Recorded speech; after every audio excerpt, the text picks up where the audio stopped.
అందరికీ print and print media మరియు electronic media సోదరులందరూ కూడా ముందుగా నమస్కారాలు తెలియజేస్తున్నాను. నా పేరు అనరాజ్ చల్లారావు. మాజీ ఆఫ్కప్ చైర్మన్గా పనిచేస్తున్నాను. ఈ రోజున ఆక్వా రైతులకు సంబంధించి ఈ ప్రెస్ మీట్ పెట్టడం జరిగింది. ఈ కార్యక్రమంలో విచ్చేసినటువంటి మా తోటి సోదరులు అల్లుడు అయినటువంటి తిరుమల నాగరాజు గారు, ఆక్వా రైతు విభాగం, అలాగే మత్స్యకార రాష్ట్ర అగ్నికుల క్షేత్రీయ కన్వీనర్ మరియు మా ఎంపీడీసీ గారు కోలపతి రామకృష్ణ గారు, అలాగే సోవన్ గారు, తిరుమాని నరసింహస్వామి, కౌరు నాగరాజు గారు, కట్ట శంకర్ గారు వగేరాలందరూ కూడా ఇచ్చేసి ఉన్నారు. వాళ్ళందరూ కూడా నమస్కారాలు తెలియజేస్తూ, మరి ఇవాళ ఇక్కడ ఈ సమావేశం ఎందుకు నిర్వహించామంటే, రేపు 15వ తారీఖు అనగా సోమవారం మధ్యాహ్నం 3 గంటలకు మొగల్తూరులో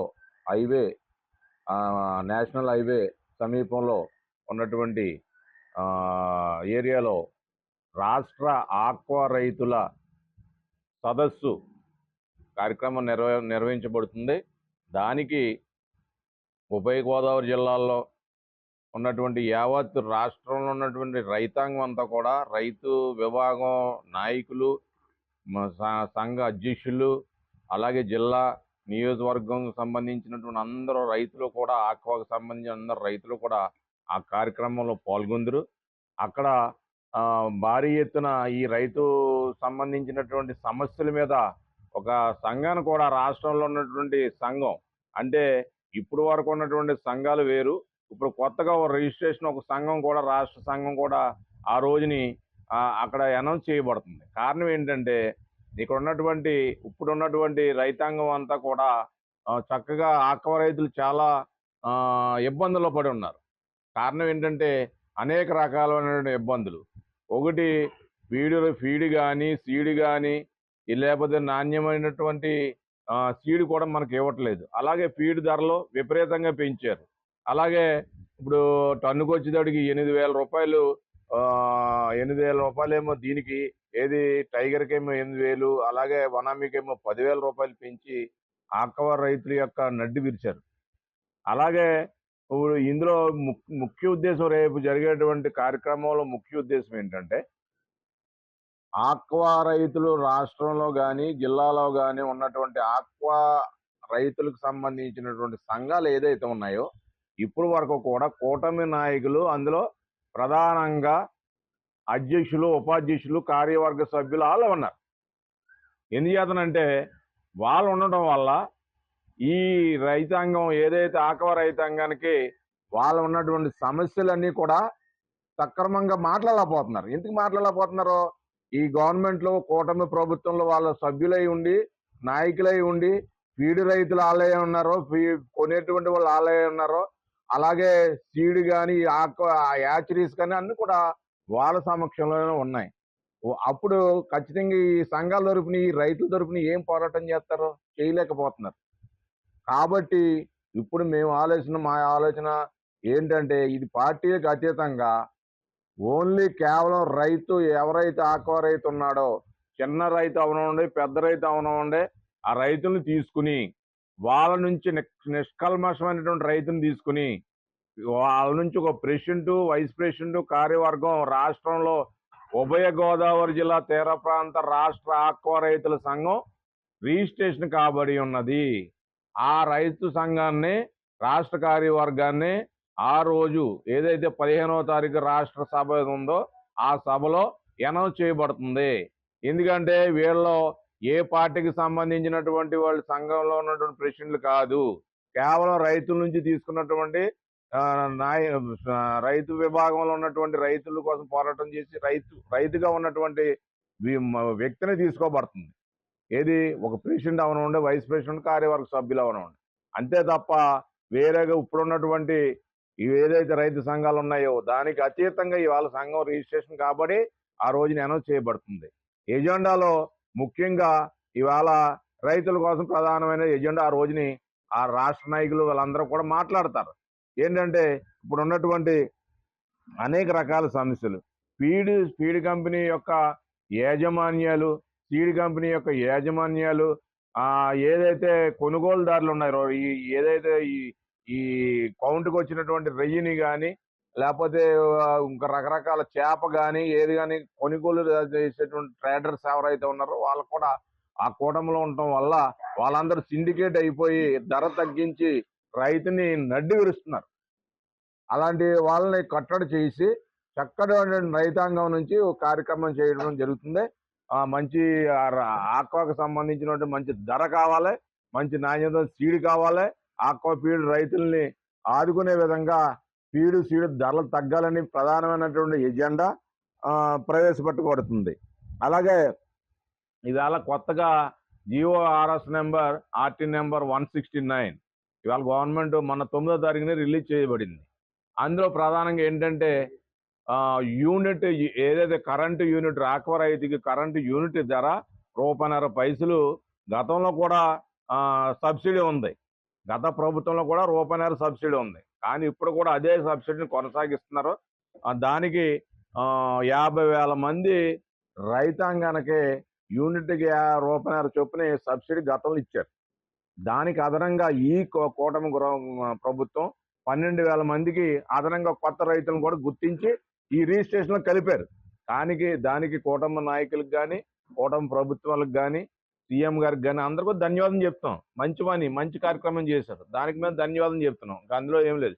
చేసిన దానికి రైతులకి చేసిన దానికి మెచ్చుకోవాల్సింది ఎవరన్నా కానీ అందులో ఆ జిఓఆర్టీ నెంబర్ 169లో ఉన్నటువంటి లొసుక ఏంటంటే ఇప్పుడు ఏదైతే కరెంటు చేసేటప్పుడు 0.90 నుంచి 0.95 వరకు ఉన్నటువంటి తారీఫ్లోనే కరెంటు కాల్చుకోవాలి.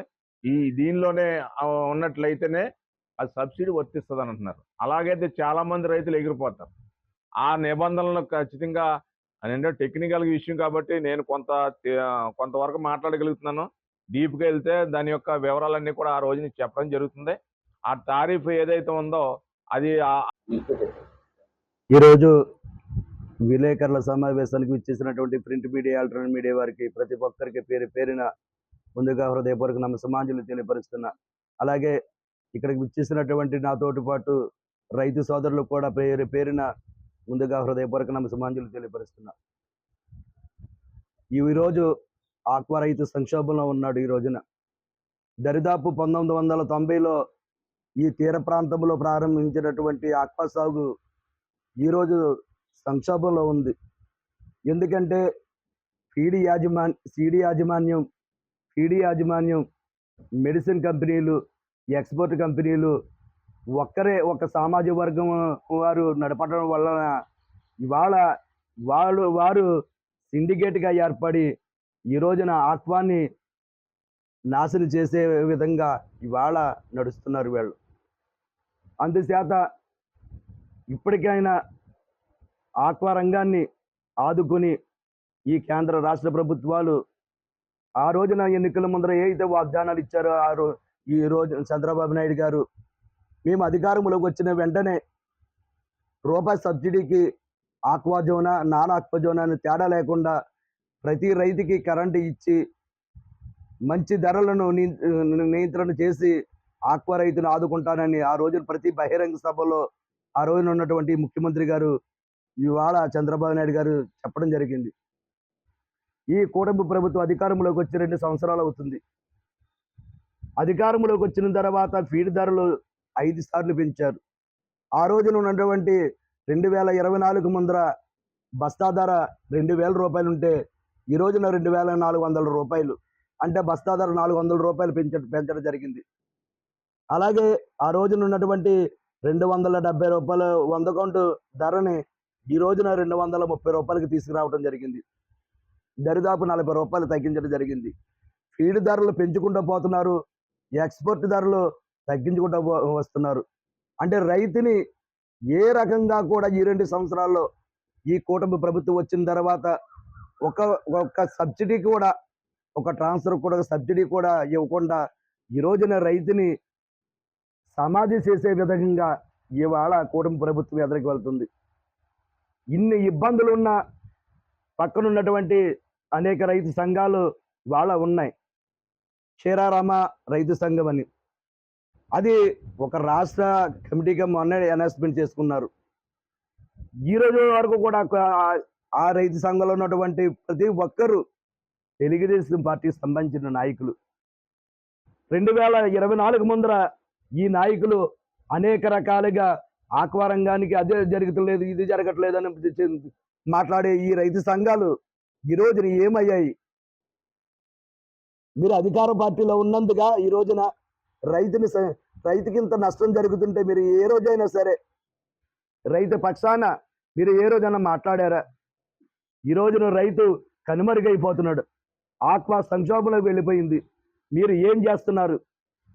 అందుచేత మేము ఈ తీర ప్రాంతంలోను ఆక్వా రంగాన్ని, ఆక్వా రైతును ఆదుకోవాలనే ఉద్దేశంతో తీర ప్రాంత ఆక్వా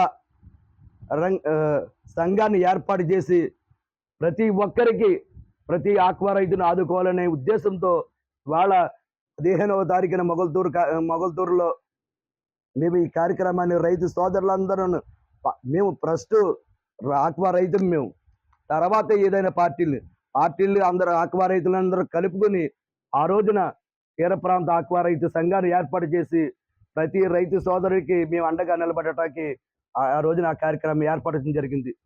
ఆ కార్యక్రమానికి ప్రతి ఆక్వా రైతు సోదరుడు విచ్చేసి మన జరుగుతున్నటువంటి అన్యాయాలని ఆ రోజున అందరూ తెలియపరిచి ఆ రోజున సంఘాన్ని ఏర్పాటు చేసుకుంటామని తెలియజేస్తున్నాం. ఈ రోజున మా తీర ప్రాంతంలో చూస్తే రోజుకి 8-9 గంటలు నిర్వీర్యంగా 10 గంటలు తీసిన కరెంటు పొద్దుట 5 గంటల వరకు నిర్వీర్యంగా కరెంటు తీసేయటం జరుగుతుంది.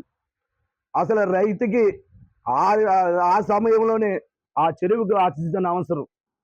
కానీ వీళ్ళు ఏదో ఒక గంట అరగంట ఏదన్నా ఓవర్లోడ్ అయిందని, ట్రిప్ అయిందని, ఇంతవరకు ఏదన్నా జరిగింది. ఇప్పటి వరకు ఈ కరెంటు వచ్చిన తర్వాత ఈ నిర్వీర్యంగా 7-8 గంటల కరెంటు తీయటం ఎప్పుడు చూడలేదు. ఏంటంటే అధికారుల నిర్లక్ష్యమా, పాలకుల నిర్లక్ష్యమా, ఇది ఎవరికి తెలియట్లా. ఈ రోజు వరకు కూడా దాని మీద కూడా ఒక సమీక్ష సమావేశం ఏర్పాటు చేసి ఆ రైతులు 45 రోజుల నుంచి రైతులు ఏం చేస్తున్నారో వాళ్ళు సావడానికి కూడా సిద్ధంగా ఉన్నారు. ఒక పక్కన డీజిల్ బొంకులకి వెళ్తే డీజిల్ దొరకట్లా, ఒక పక్కన మేత కంపెనీల దగ్గరికి వెళ్తే మేత కొరత, అన్ని రకాలుగా వాళ్ళ రైతు సంక్షోభంలో వెళ్ళిపోతుంటే ఈ రోజు వరకు కూడా ఈ పాలకులు, అధికారులు దీన్ని సమస్యను సాల్వ్ చేసే విధంగా కూడా వెళ్ళకపోవటం శోచనీయంగా భావిస్తూ రైతును సమాధి చేయడానికి ఈ పాలకులు, అధికారులు వాళ్ళ ఆక్వా రైతుని పొంగలో తొక్కడానికి సిద్ధంగా ఉన్నారు.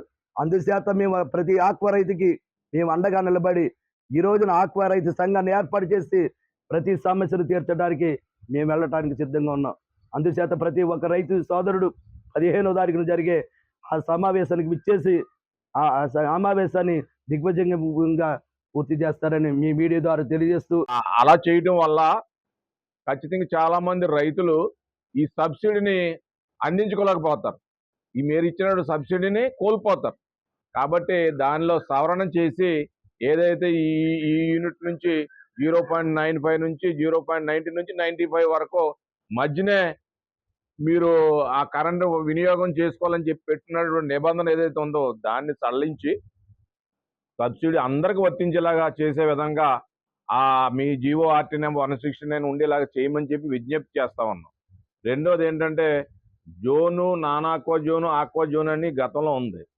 నాన్ ఆక్వా జోన్లో ఉన్నప్పటికీ కూడా, జోన్లో లేకపోయినప్పటికీ కూడా అందరికీ రూపాయల సబ్సిడీ ఇచ్చేస్తామని చెప్పేసి ఇప్పుడున్నటువంటి కూటమి ప్రభుత్వం గతంలో ఎలక్షన్ హామీ కూడా ఉంది.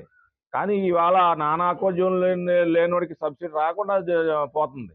మరి మీరు ఇచ్చిన హామీని నాన్ ఆక్వా జోన్లో ఉన్నవాడిని కూడా మీరు కవర్ చేసినట్లయితేనే ఈ రూపాయల సబ్సిడీ వర్తిస్తుంది. కాబట్టి జోను, నాన్ ఆక్వా జోన్ తీసేసి అందరినీ కూడా అప్సరా చట్టానికి తీసుకొచ్చి రైతాంగానికి ఆదుకోవాల్సిందిగా కోరుతా ఉన్నాను. నాణ్యతమైనటువంటి కరెంట్ లేదు. మిలుకుమని లైట్లు వెలుగుతున్నాయి, మిలుకుమని ఫ్యాన్లు తిరుగుతున్నాయి, ఏరియాటర్లు మిలుకుమని తిరుగుతున్నాయి. మళ్ళీ జనరేటర్లు వేసుకుని 2-3 రైతులు కలిపి జనరేటర్ని లీజు తీసుకోవడం, నెలకి 8,000 నుంచి 10,000 వాళ్ళకి ఇవ్వడం, మళ్ళీ డీజిల్ ఆయిల్ పోసుకోవడం. ఆ డీజిల్ ఆయిల్కి వెళ్తుంటే ఎంత ఉందండి ఇవాళ రేటు? ఎక్కడి నుంచి 106 రూపాయల రూ. 106 డీజిల్ సబ్సిడీ డీజిల్ అండి. 93 రూపాయలు ఉండేది రూ. 106 పెంచేశారు. ఆ? నా పెట్రోల్ అలాగే పెరిగిపోయింది. పెట్రోల్ కోసం పక్కన పెడితే ఇవాళ డీజిల్ రైతాంగం మరి నిజంగా పేపాలు కొనుక్కుంటున్నాం. నైటు కరెంట్ 1 నుంచి కరెంట్ తీసేస్తున్నాడు.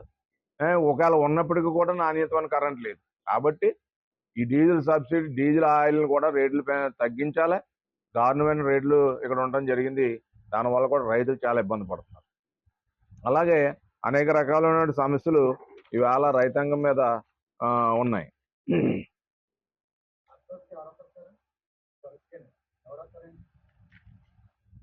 రేపు ఆ సదస్సుకి రాష్ట్ర నాయకులు అంటే మీకు గతంలో ఉన్నటువంటి అప్సరా చైర్మన్ ఒడ్డే రఘురామ గారు కానివ్వండి, అలాగే రైతు విభాగం రాష్ట్ర అధ్యక్షులు నాకు పేరు తెలియదు కానీ ఆయన ఇప్పుడు ఉన్నటువంటి దానికి ఆయన కానీ పేరు నాని గారు కానీ మిగతా పెద్ద పెద్ద నాయకులు పూర్తిగా నాకు పేర్లు ఐడియా లేదు కానీ రాష్ట్ర ఆక్వా రైతులు ఒకవేళ ఏదైనా పార్టీలో ఉన్నప్పుడు కూడా ఆక్వా రైతే మనం ఆ రకంగా గుర్తించి తీసుకొస్తున్నాం. కాబట్టి వాళ్ళందరూ కూడా ఈ రేపు కార్యక్రమాలు పాల్గొంటారు. ఇంకా పోతే చాలా సమస్యలు ఉన్నాయి రైతాంగానికి. ఇక్కడ ఉన్నటువంటి నాయకులందరూ కూడా రైతులే, రైతాంగం కోసం బాగా తెలుసున్న వాళ్ళే. కాబట్టి వాళ్ళు కూడా వాళ్ళ ఒక వీళ్ళ కోసం రైతుల కోసం మాట్లాడతారు. కాబట్టి ముఖ్యంగా కోరేది ఏంటంటే రేపు జరిగేటువంటి 15వ తారీఖునటువంటి రాష్ట్ర ఆక్వా రైతుల సభని విజయవంతం చేయమని మేము కోరుతా ఉన్నాం. ఎందుకంటే ఇందులో ఎవరి స్వార్థం కాదు, నిష్కల్మషంగా కొత్త కార్యవర్గాన్ని నియమించడం, 2 ఆక్వా రైతుల సమస్యలు అందులో పరిష్కారం కోసం పోరాటం చేయడానికి కూడా సిద్ధంగా ఉన్నాం. ఆ రిజిస్ట్రేషన్లో చక్కగా అందరినీ కూడా 50 మంది రైతులు, రైతు సోదరులు, రైతు మిత్రులు అందరూ కూడా ఆ రోజున పాల్గొనాలని చెప్పేసి ఈ సందర్భంగా మీడియా ద్వారా మిమ్మల్ని అందరికీ తెలియజేస్తూ సెలవు తీసుకున్నాను. జై హింద్.